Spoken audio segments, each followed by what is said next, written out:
Today we're going to look at 3 of the coolest PC handhelds I laid hands on at CES 2025 just a couple weeks ago and get a sneak peek at what we have to look forward to this year for handheld PC gaming. We're going to look at the OneXPlayer G1, a clamshell powerhouse, the MSI Claw 8, an 8-inch handheld that might finally be Intel done right, and my personal favorite, the new beast-size handheld from Lenovo with AMD's brand new Z2 Extreme chip and a beautiful 8.8-inch OLED screen. First up, the OneXPlayer G1. This is OneXPlayer's latest offering and features a design reminiscent of the GPD Win Mini if you took the screen size up a couple notches. Whereas that is a 7-inch clamshell PC handheld with a chiclet-style keyboard, the OneXPlayer G1 features an 8.8-inch 1600p 500 nit 144 Hz screen, which are specs suspiciously close to the current Legion Go screen.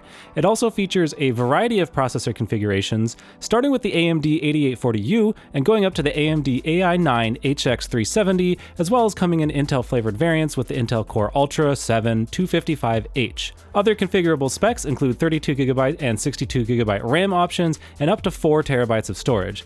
This is accompanied by the just okay 52 watt-hour battery size, which should still be enough for about 2-hour gaming session. What sets the G1 apart from its competition though is the removable keyboard tray, which by the way also acts wirelessly when detached.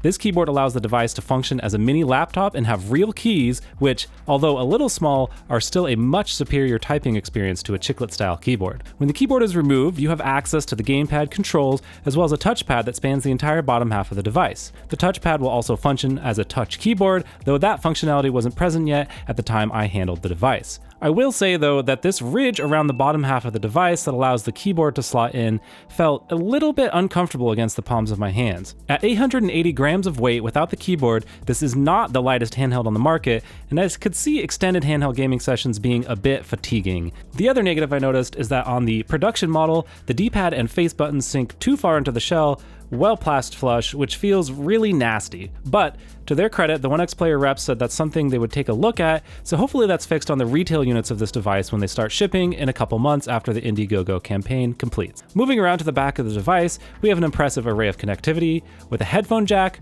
Oculink port, USB-A 3.2, 2 USB-C 4.0 ports, as well as an exhaust for the impressive dual-fan cooling system. The Oculink port is definitely the star of the show here because the newer GPD Win Minis no longer include Oculink, so if you're looking for a clamshell with Oculink, this is now going to be the one to get. If you are someone looking to get the maximum out of a docked gaming setup, Oculink offers some 50% or so more bandwidth than Thunderbolt 4, giving you more FPS while docked. Which leads me to my overall opinion on this device, which is, if you're looking to handheld game, the mediocre ergonomics and weight coupled with the Switch-sized joysticks and unknown quality D-pad and face buttons might not make this the top pick. However, if you find yourself docking your handheld frequently or needing a device that doubles as a high-powered compact productivity laptop, then this is definitely an attractive option.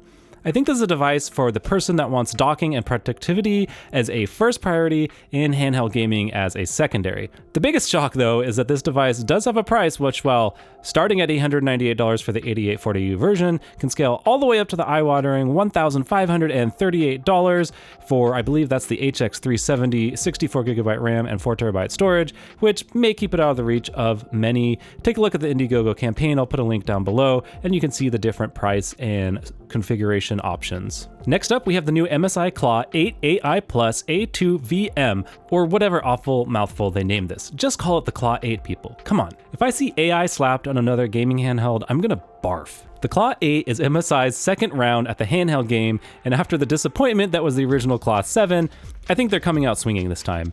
Early benchmarks I've seen from other YouTubers such as The Fox and ETA Prime suggest that Intel's new Lunar Lake Core Ultra 7 258V finally brings some competitive graphics power to the game. That is, as long as the Intel drivers can do what they need to do.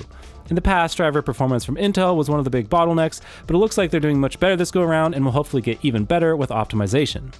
Alongside that new Lunar Lake processor, the Claw 8 comes with an 8-inch 1200p 120Hz IPS screen that's native landscape and VRR, finally giving Asus a run for their money in that space. 32GB of LPDDR5X RAM clocked at 8,533 megatransfers per second, a 1TB NVMe, and a whopping 80 watt-hour battery, once again going toe-to-toe with the Asus ROG Ally X. Packing all this stuff comes in here with a weight of 795 grams, but that's still lighter than a Legion Go, and from the brief time I held this device, it's actually still pretty comfortable. So let's talk about that, comfort and control. The Claw 8 feels good to hold overall. It's really not a bad handheld in the ergonomics department. The plastic quality felt just okay, and I'm not over the moon for this quote-unquote sandstorm color they chose, but it's fine. Overall, the layout of the controls is really good and comfortable without any stretching of the hand while playing it. And the other major knock though is that the D-pad is just uncomfortable. It's fine for menu navigation, but not very nice for games that are D-pad centric. I know other YouTubers have given MSI feedback on their D-pad and tried to get them to improve it. It's just really kind of a head scratcher that they're still going strong with this design. I currently main a Legion Go, so you know I like big screens on my handhelds, and this is one I do have a little bit of excitement for and hope to check out soon whenever it's available. Apparently it's up for pre-order or order in other countries, but not in the US, despite an alleged January 15th launch date. I hear rumblings that it's now sent to launch sometime next month here in the US. The Claw will be launching for $899 US, which is a bit higher than the competition, but you get another inch of screen size and more RAM when compared to the Ally X for that extra $100. We may also see better performance in many games compared to the Ally X, but only time will tell there, as we are able to benchmark this once it comes out. As a quick honorable mention, I did also check out the second generation of the 7-inch Claw, and most of the things I said about the 8 also apply here, but when they were side by side, it was just kind of hard to be excited about the smaller 7-inch screen. It just looks like a lot of bezel when you compare it to the real estate offered on the 8-inch model. Finally, we have the handheld I've been waiting for, the Legion Go 2, and sadly we'll have to wait for a little longer as this is allegedly not available until the second half of 2025. When exactly in the second half that is, I have no idea. That said, I'm happy to have Lenovo let this one continue baking in the oven to become even more perfect. I said I love big screens, and this is the best of the bunch. Despite taking a resolution hit from 1600p down to 1200p, the Legion Go 2 gains OLED, native landscape, and allegedly VRR, though I do still want to see hard confirmation for this. We've caught handheld companies lying about the presence of VRR before. And what can I say except this screen looked gorgeous in person. It really, really pops. I wish I could have tried more games on it, but Spider-Man was the only game present, and a lot of the controls and control center applications were still non-functional or not polished on the prototype unit. I'll happily take this slight resolution downgrade, however, because let's be honest, integrated GPUs aren't really worthy to push QHD resolution anyways, and this still offers a display with a pixel density of over 250 ppi, which is sharper than what you'll find on the Steam Deck OLED, which clocks in at roughly 204 ppi. We know the least of this about the bunch, so I want to focus on what's different from the previous Legion Go rather than covering every single spec. We know that we are getting the Z2 Extreme, which is presumably similar to the HX370 chip found in flagships from boutique handheld PC makers, but hopefully at a lower price. We will be getting 32GB of RAM and 2TB of storage and an improved 74 Wh battery, coming very close to the Ally X. Since the Z2 Extreme should have more power on tap, that means we should likely be able to match battery life from the X, since we won't need quite as much juice to match the same frames per second. It sounds like with controllers, this might clock in at over 1 kilogram though, which is a lot, but the kickstand design means there are flexible ways to play the device without holding it, which, by the way, is much nicer to hold now that we have the improved controller design. The new controls feature a much more ergonomic design with a taper towards the bottom and more rounded edges, which feels a lot nicer in my hands.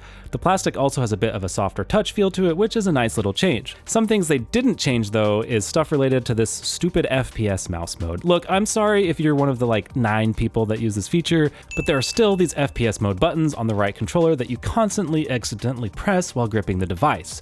I personally would really prefer they just got rid of this and only had macro buttons around back, but you know what, maybe more people use this feature than I'm giving credit. Personally, just don't care for it. Speaking of other things they didn't change, the speakers are still on the top. It was too noisy at CES for me to hear if they sound better, but I really hope that they do. Look, speakers on top aren't necessarily a deal breaker for me as long as they're loud and clear and have decent lows, so I just hope they do a better job this time. It's not like there's much space to put them elsewhere with a detachable controller design. It also appears that the Joy-Con style controllers still use the same connection mechanism, which is awesome to see because that means happy Legion Go 1 users can upgrade to more comfortable controllers, although probably not for cheap. I think the pricing on the originals is already pretty steep. The controllers also appeared to have their own USB-C ports for charging this go around, which is neat, so you don't have to reattach them to charge if you prefer playing detached most of the time. Of course, this device was a prototype, so any of these things could be subject to change, so take them with a grain of salt for now. As I mentioned before, the release date of this device is not known past being in the second half of this year, and we also still don't know the price. I'm a little afraid it's going to end up out of the reach of many, but I hope they can keep this package at least under $1,000 US and and hopefully closer to $800 to be competitive. As a side note, I did also check out the upcoming Legion Go S in both Windows and Linux Steam OS variants, so check out the last video I posted if you're interested in those. So what do you think? Are any of these on your wish list for this year? Is there another handheld that has your eye for 2025? Or are you happy with the one that you already own? Let me know down in the comments, and don't forget to like and subscribe if you found this video helpful. Until next time, keep playing.